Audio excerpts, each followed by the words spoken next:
Hello everyone. Today I'm going to be finishing up my fabric collage and heart book. I'm going to start by stitching the pages together. I've already done that here. This is what it looks like. And I'm going to do the same for the other pages, and then after that I will make the cover.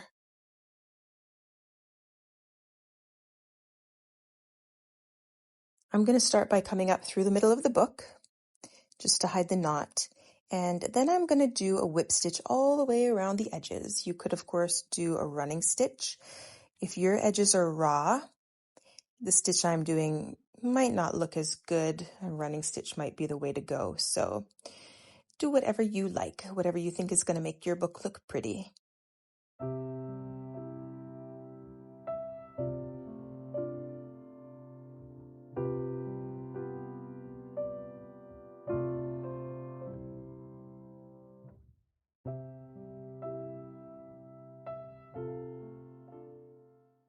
All right, so my pages are all stitched together and I have two signatures here.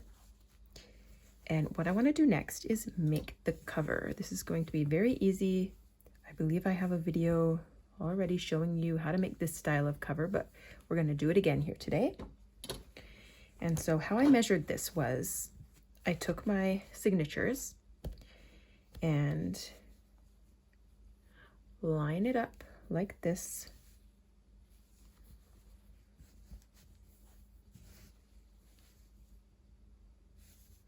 And I decided that I want to have a little bit of a flap on the side, so I cut mine a little bit longer. But if you don't want this flap, then you would just cut your fabric right here.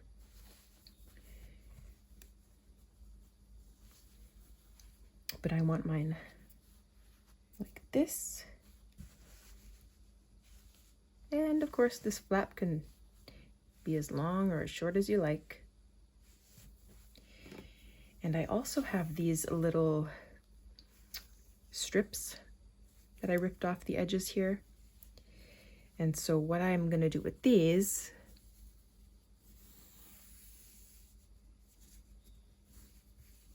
they're not exactly the same size, which is fine. No big deal. What I'm going to do is I'm going to stitch along both edges and the sides. And then I'm going to insert that right here. And I'll be able to wrap this all the way around my book. And I'll probably trim it a little bit first, and then I might make a buttonhole here and add a button so I can have some sort of closure. And I also want to decorate the cover a little bit. So if you're going to have a closure like this, then add it to the book here before you decide how you're going to design your cover, because you don't want to do some beautiful stitching here and then cover it up with that strip of fabric. So here's what I'm going to do. I went ahead and stitched the two layers together, and I want the side with the bigger stitches to show. So I'm going to tuck this in right here in between the layers, and I just want to pin that in place.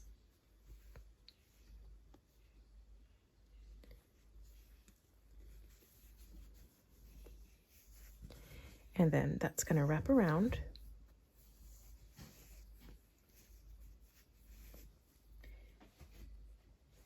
And I'm going to decorate with some buttons and some little scraps of fabric.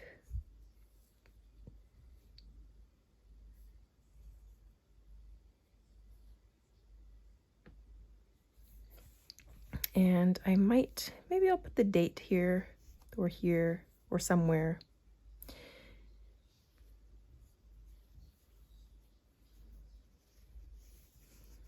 But the next step will be, I think I'm going to open this up and stitch all the way around the cover. So just all the way around with the same basic running stitch. So here's what it looks like. And at this point, what I could do is stitch the signatures one at a time onto the spine. But I don't think I'm going to do that. I think I'm just going to leave them loose.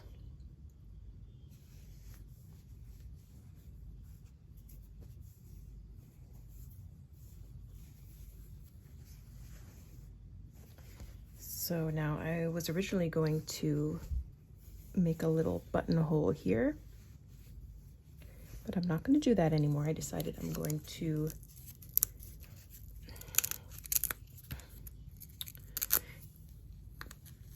use these little dots for the closure.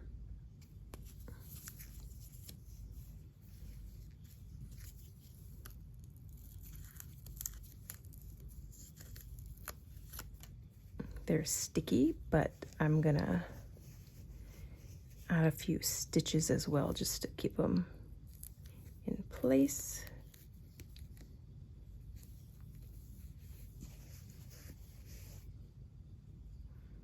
And then I will just stitch these tiny little collages, I guess, in place like so. And I forgot to show you the color of thread I'm using. It's this. That's Anchor.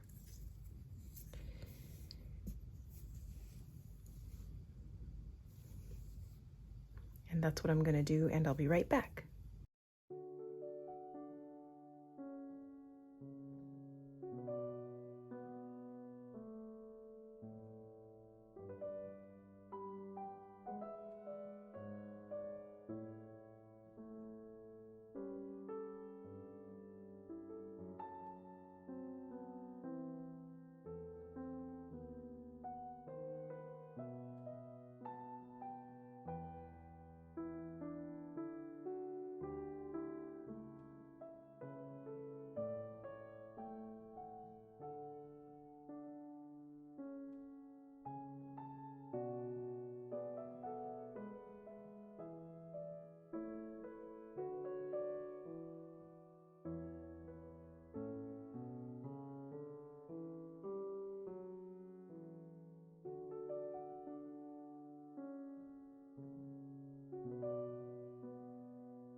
I do realize that I did not put hearts on the cover.